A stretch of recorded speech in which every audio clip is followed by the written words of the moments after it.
नमस्कार, आप देख रहे हैं श्री महाकाल लोक टीवी। मैं हूं आपके साथ आरती गहलोत। आज हमारे साथ मौजूद है उज्जैन से युवा कांग्रेस जिला अध्यक्ष भरत शंकर जोशी जी। जोशी जी, बहुत बहुत स्वागत है आपका श्री महाकाल लोक टीवी के स्टूडियो में। बहुत बहुत धन्यवाद। जय महाकाल। जोशी जी, आप बताइए कांग्रेस की क्या स्थिति है विधानसभा चुनाव को लेकर के? अभी तो आप ये मान के चलिए कि मध्य प्रदेश में कांग्रेस की सरकार बनने जा रही है। 3 तारीख का रिजल्ट ये बता देगा कि मध्य प्रदेश में जो कमलनाथ जी के साथ बीते 2020 में जो अविश्वास करा था कुछ विधायकों ने, उनका क्या होने वाला है और सिंधिया जी का क्या होने वाला है। कमलनाथ जी 150 से 180 सीट लाकर मध्य प्रदेश में फुल फ्लैश की सरकार बनाएंगे और मध्य प्रदेश की जनता के लिए एक बोलते ना बहुत अच्छे काम करने का प्रयास करेंगे। जी, उज्जैन में 7 विधानसभा है, तो इसमें युवा कांग्रेस की क्या तैयारी रहेगी? किस प्रकार से उनकी तैयारी है अभी? हाँ, हमने बीते 1 साल पहले से ही तैयारी चालू कर दी थी। हमने मंडल, सेक्टर, ब्लॉक पर जाकर डोर टू डोर कैंपेन चलाया।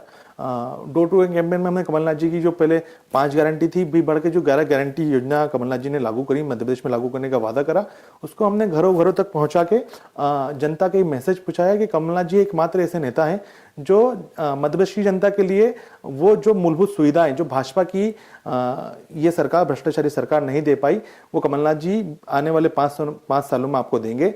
हमने ऐसी सारी योजना का प्रचार करा कमलनाथ जी की जो मध्य प्रदेश की जनता के लिए लाभकारी होगी, और हमने डोर टू डोर तक कैंपेन चलाया। उसके अलावा हमने बूथ जोड़ो यूथ जोड़ो के माध्यम से लगभग हर बूथ पर जाके युवा कार्यकर्ताओं को सक्रिय करा, और आज वही कार्यकर्ता कांग्रेस के लिए बूथ पे बैठने का काम कर रहे हैं। ये हमारी सारी यूथ कांग्रेस ने प्रिपरेशन करी थी, उसका आज हमें लाभ मिल रहा है।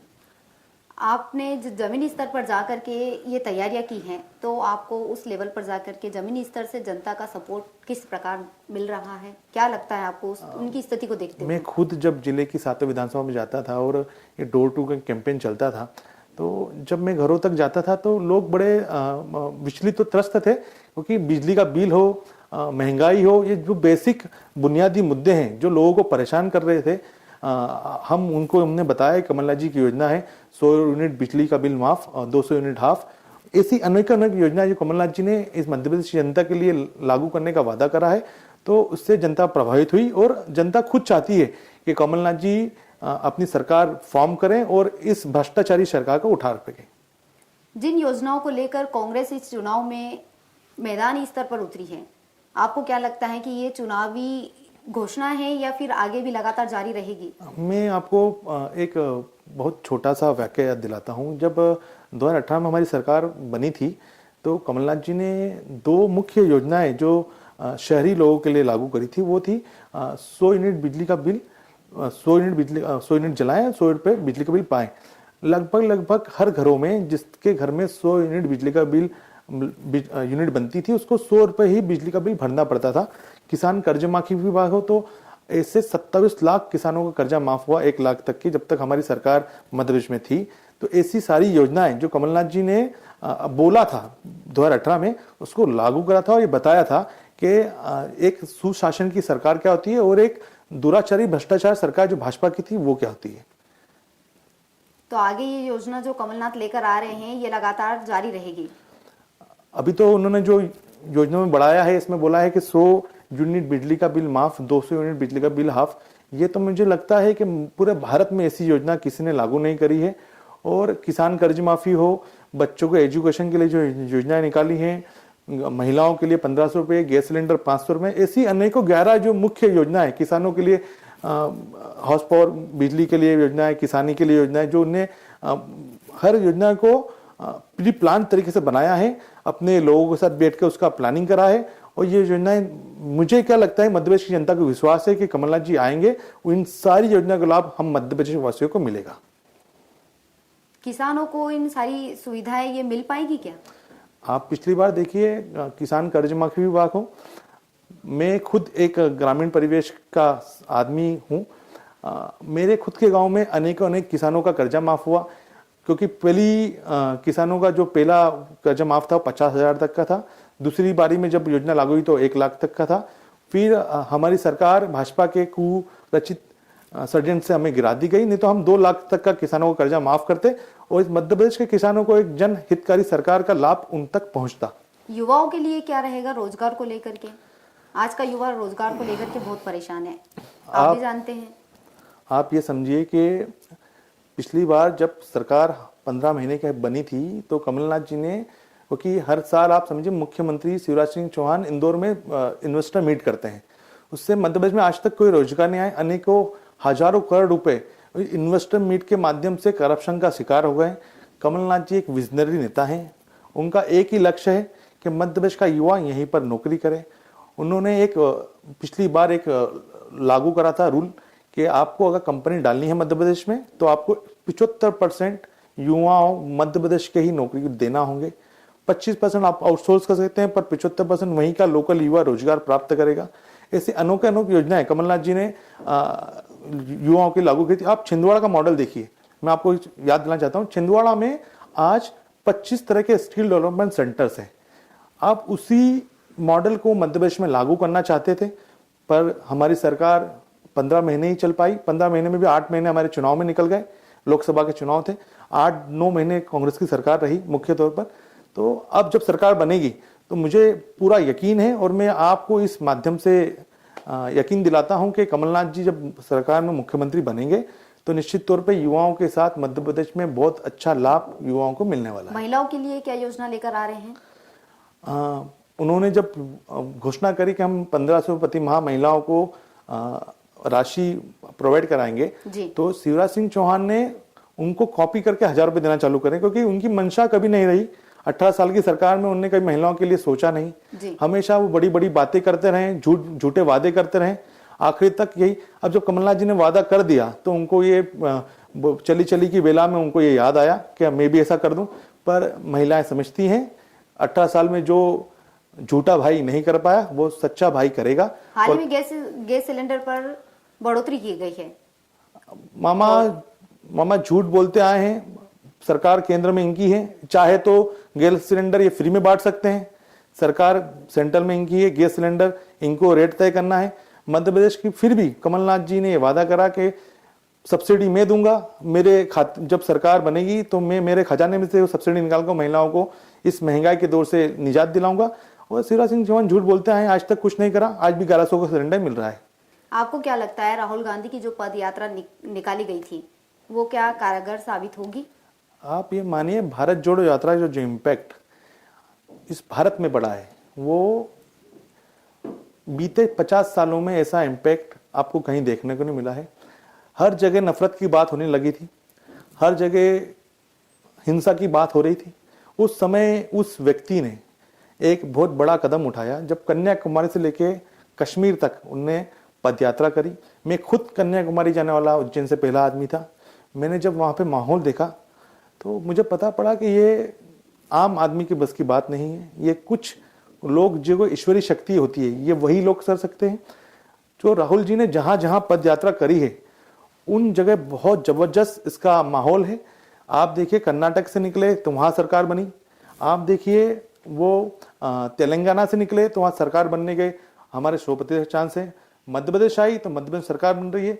तो इसका मतलब है राहुल गांधी जी जहाँ जहाँ से निकले हैं वहाँ से सरकार बनने के पूरे चांस बन रहे हैं। और उसका ही इम्पैक्ट है कि आज लोग हिंसा छोड़ मोहब्बत की बात कर रहे हैं, प्रेम की बात। कहा जा सकता है कि कांग्रेस सरकार बनने को लेकर के राहुल गांधी की पदयात्रा लाभदायक साबित होगी।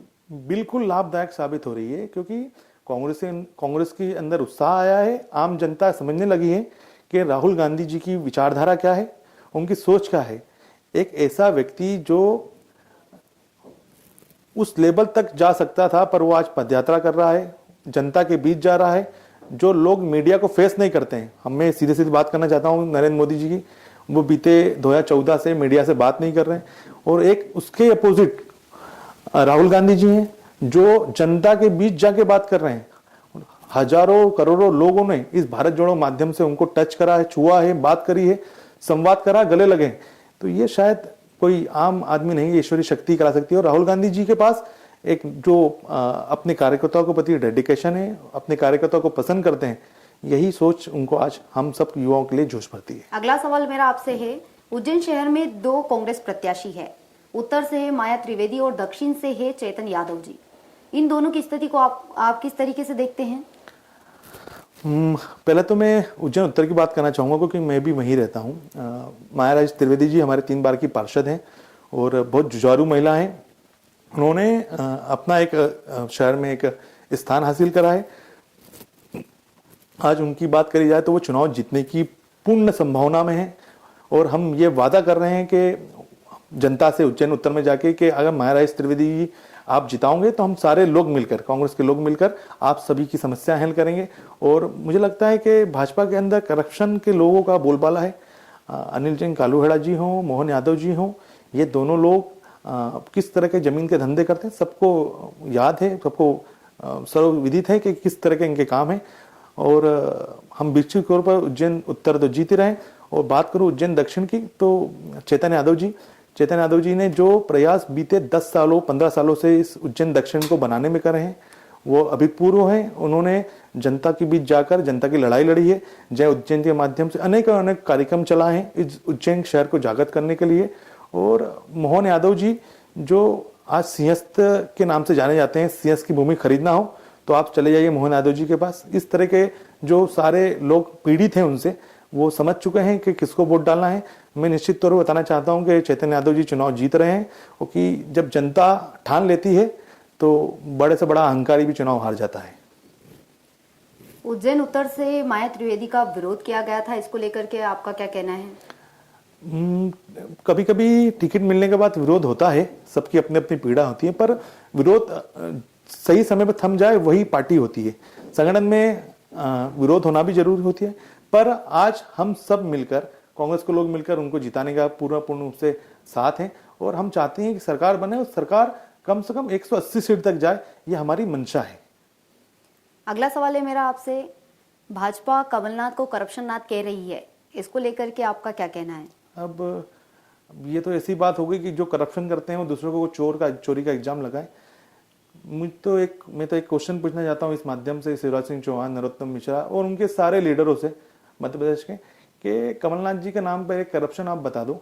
हम आपको शिवराज सिंह चौहान के नाम पे 100 करप्शन गिना सकते हैं, जैसे कि डंपर घोटाला हो, लाडली बहना के नाम पर घोटाला हो, फिर आप मानो व्यापम घोटाला हो, पटवारी परीक्षा घोटाला, ऐसे सारे घोटाले अनेकों अनेक। सिंहस्थ घोटाला, शिप्रा नदी का आप समझ लो, शिप्रा नदी पे इनने नर्मदा का जल लाके छोड़ दिया, शिप्रा शुद्धिकरण का घोटाला, सारे घोटाले इन्होंने करे हैं। फिर मध्य प्रदेश में आप महाकाल लोक का घोटाला, ये सर्वविदित है उज्जैन की जनता को। किसने मूर्तियां, नकली मूर्तियां लगाई भगवानों की, जो संगमरमर की और अच्छे पत्थरों की मूर्तियां लगनी थी उनको प्लास्टर ऑफ पेरिस के लगाया। तो ये तो खुद करप्शन करते हैं, दूसरों पर आरोप लगाते हैं, इससे जनता को कोई फर्क नहीं पड़ता है। कमलनाथ का ही फेस रहेगा सीएम के तौर पर या फिर कोई नया चेहरा सामने आएगा, इसको लेकर के आपका क्या कहना है? बिल्कुल निश्चित तौर पे कमलनाथ जी ही सीएम का फेस हैं, इसमें कोई संशय किसी को नहीं होना चाहिए, क्योंकि कांग्रेस की आला कमान ने भी कमलनाथ जी को मुख्यमंत्री का फेस बोला है और आम जनता चाहती है कि कमलनाथ जी मुख्यमंत्री बने और इस मध्य प्रदेश का समुच्चक चहुमुखी विकास करें। और जो बीते 20 सालों में मध्य प्रदेश की स्थिति खराब हुई है, जीडीपी के मामले में हो, कर्जे के मामले में, क्योंकि मध्य प्रदेश को 4.5 लाख करोड़ का कर्जा है, तो ये सब एक अच्छा व्यक्ति ही इसको दूर कर सकता है और कमलनाथ ही एकमात्र अपने पास विकल्प है जो इस मध्य प्रदेश की स्थिति को सुधार सकते हैं। धन्यवाद आपका हमारे स्टूडियो में आने के लिए। धन्यवाद। जय महाकाल। इसी के साथ लेते हैं विदा। जल्द हाजिर होंगे ऐसे ही कई नए प्रोग्राम के साथ। तब तक आप बने रहे श्री महाकाल लोक टीवी पर। नमस्कार।